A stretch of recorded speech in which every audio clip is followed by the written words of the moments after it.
एक मिनट, क्या नाम है आपका? मेरा नाम जगराम है सर। जगराम जी, क्या हुआ था और अस्पताल में?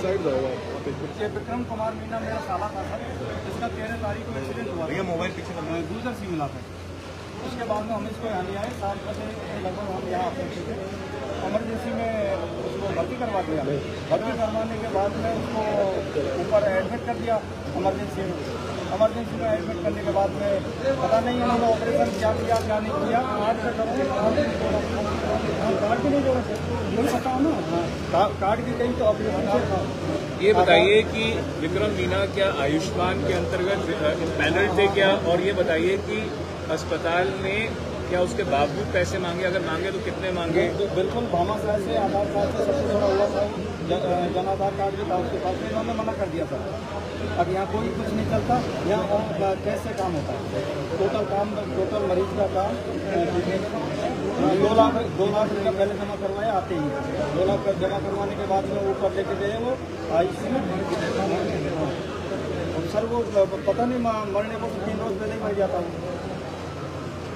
तो ये जो उनकी डेथ हुई है उसके बाद कितना पैसा मांग रहे थे अस्पताल पर? 1,89,000। तो क्या आपको ये कहा था कि बॉडी रिलीज नहीं करेंगे? बिल्कुल कहा था, बिल्कुल कहा था सर। तो पुलिस वाला भी है, उससे भी मना किया, पंचनामा ही नहीं करने दिया उसको। जब तक मेरा पेमेंट नहीं आएगा जब तक पंचनामा नहीं करने दूंगा। क्या डराया धमकाया था आपको अस्पताल वालों ने? हाँ सर, धमकाया। फिर हमने सर का शरणा लिया, इनके पास में गए, सर हमारे साथ में ऐसा हो रहा है, तो आप तो सब नहीं मिल रहा है, आप दे दी बॉडी? हाँ सर, अब तो कह रहे हैं। ये मेडिकल भाषा में आपको उलझाने की कोशिश कर रहे हैं, शायद ये भूल रहे हैं कि आप खुद भी डॉक्टर रहे हैं और एक शिकायत लेकर आए थे आप, और यहाँ पे जन सुनवाई का केंद्र बन गया अस्पताल। क्या कहेंगे? देख लिया 8-10 लोग ऐसे आए जिनके जनाधार कार्ड और माँ योजना में लाभ मिलना चाहिए था, उनको अस्पताल के प्रशासन ने लेके निकाल था।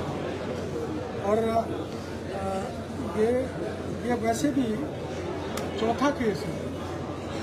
एक केस एपेक्स में आया था सवाई माधोपुर, उसको पॉइजनिंग हो गई थी और 24 घंटे में 8.5 लाख का बिल आया। उसने आधे पैसे जमा करा दिए, उसके बाद मौत हो गई और उसकी डेड बॉडी नहीं थी। 2 दिन बाद उसकी डेड बॉडी थी। मैंने फ़ोन किया जब उसकी डेड बॉडी। उसके बाद महात्मा गांधी कॉलेज का भी एक खबर आया था, जहाँ पर 4.5 लाख का बिल था। वो महुआ का मरीज था, उसने आधे पैसे दे दिए थे, मर गया। उसके बाद पूरे पैसे दो, डेड बॉडी रोक ली। फिर मैंने मेरा आदमी भेजा जब डेड बॉडी थी। तो यहाँ भी यही स्थिति बनी है।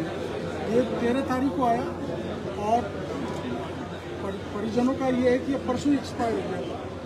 और पुलिस वाले को मैंने बयान कराई है, जो बालाजी थाने का जो तहरीर लेके आया था, पोस्टमार्टम करा था। कल से पुलिस का हेड कांस्टेबल बालाजी का घर बैठा हुआ है। मैंने कल मेरा आदमी भेजा कि डेड बॉडी दे दो, नहीं दी। फिर आज नहीं दी तो मैं सो गया। तो रात को सुबह मेरे पास जब ही चले गए, तो मैं जब से ही संतोष व दुर्लभ जी के सुप्रीडेंट हैं, डिप्टी सुप्रीडेंट हैं और एग्जीक्यूटिव अधिकारी सबसे बात की, किसी ने फोन नहीं उठाया। और फिर मैंने स्वास्थ्य मंत्री जी से बात की तो बात नहीं हो पाई। तो मैंने मुख्य सचिव जी से मैंने बात की थी, चीफ सेक्रेटरी ने भी इसको गंभीरता से लिया है और मैं उनको शिकायत दूंगा तीनों प्रकरणों की।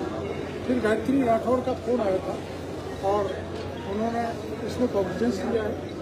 जब ये डेड बॉडी दी है, पैसा इन्होंने छोड़ दिया, बाकी का 1,89,000 और 5,75,000 का मैंने इनको कह दिया, आपने लिंक नहीं किया इसको, ये दोष आपका है, पेशेंट का नहीं है, अटेंडेंट का है। आपको पैसे वापस लौटा, वो पैसे वापस लौटा 5,75। अभी प्रशासन से सर आपकी बात हुई है, किस प्रकार से बात हुई है? क्योंकि आपके सामने 6-7 भी केस आए थे, क्या उनका पैसा भी वापस लौटाया जाएगा? नहीं, उसमें कुछ केसेज ऐसे हैं, जो ये इम्पैनल्ड है। उसमें जैसे एक्सीडेंट के जो न्यूरोलॉजी डैमेजेस कुछ हैं, वो इन्होंने वो करवा नहीं रखा, रिकग्नाइज।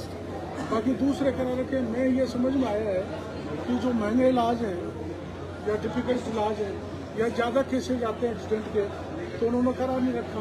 फिर भी इनको तो दिक्कत नहीं होनी चाहिए। जब माननीय प्रधानमंत्री जी 25 लाख रुपए देते हैं और हमारी सरकार 5 लाख रुपए दे रही है, तो उनको दिक्कत क्या है? उनको लिंक करके इलाज कराने में इनको इनकी जेब से तो देना नहीं पड़ रहा।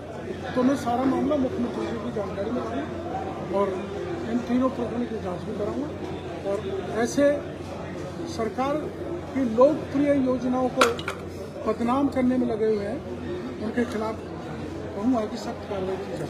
तो साहब और भी कई अस्पताल ऐसे हैं जहाँ पे ऐसी घटनाएं आए दिन होती रहती हैं, उसके बारे में क्या कदम उठाएगी सरकार? मैंने आपको 3 गिना दिए, तीसरा ये है और मैं पूरे इसके लिख के मुख्यमंत्री जी को भी दूंगा और माननीय स्वास्थ्य मंत्री जी को भी दूंगा, CS को भी दूंगा और पहले इसकी जांच कराएंगे और बाकी के ऐसे मामले हैं तो कोई न कोई एक एक्सपर्ट कमेटी बना के ये एक ओपिनियन ली जाए ताकि हमारा जो मरीज गए वो लुटे नहीं, उसका इलाज सरकार के पैसे से।